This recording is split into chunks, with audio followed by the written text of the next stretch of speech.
Imagine walking into a room, and before you even say a word, people turn to look. They smile, they listen. You haven't done anything extraordinary, yet somehow they feel drawn to you. What is that invisible pull? Is it confidence, beauty, power?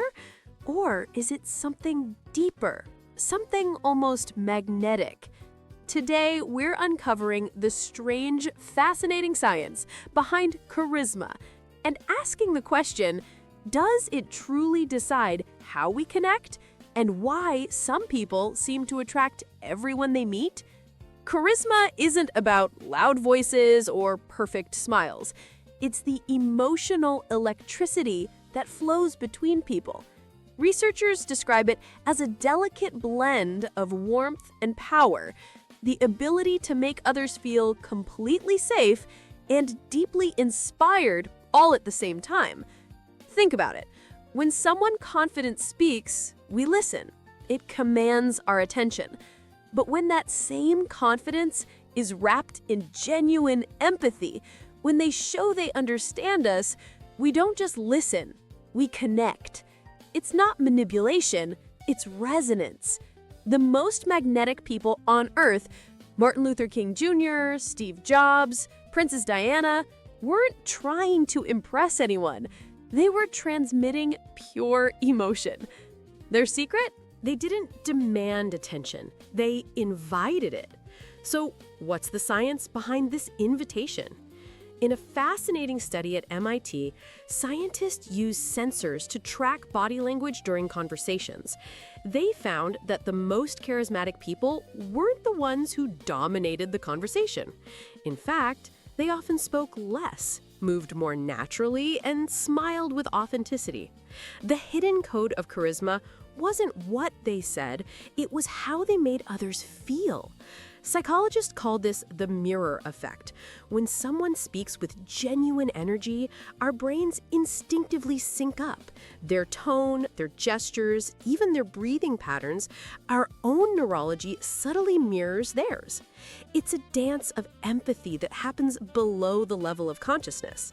That's why you can feel when someone's energy fills a room long before they open their mouth. And it's also why charisma can't be faked for long, because the brain knows on a primal level when the connection is real. But here's where things get complicated. The same power that makes someone magnetic can also make them dangerous. This invisible force can be used for good or for ill. History is full of charismatic figures who use their incredible influence not to connect, but to control.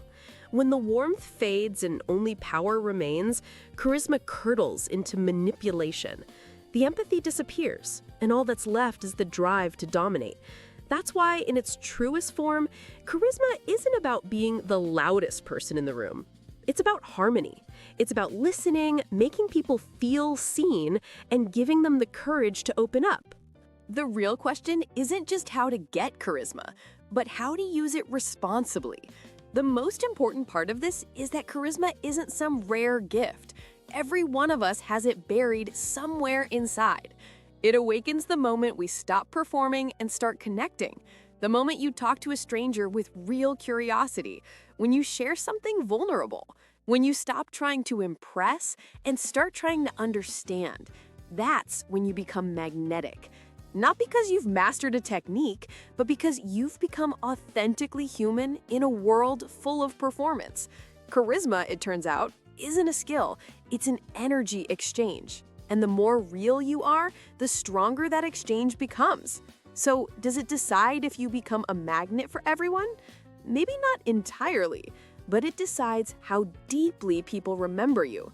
Because in the end, charisma isn't about being liked, it's about being felt. And the people who make us feel something, hope, warmth, courage, are the ones we never forget. So next time you walk into a room, don't think about what you'll say. Think about what others might feel in your presence. That's where real charisma begins. And it doesn't just attract people, it transforms them.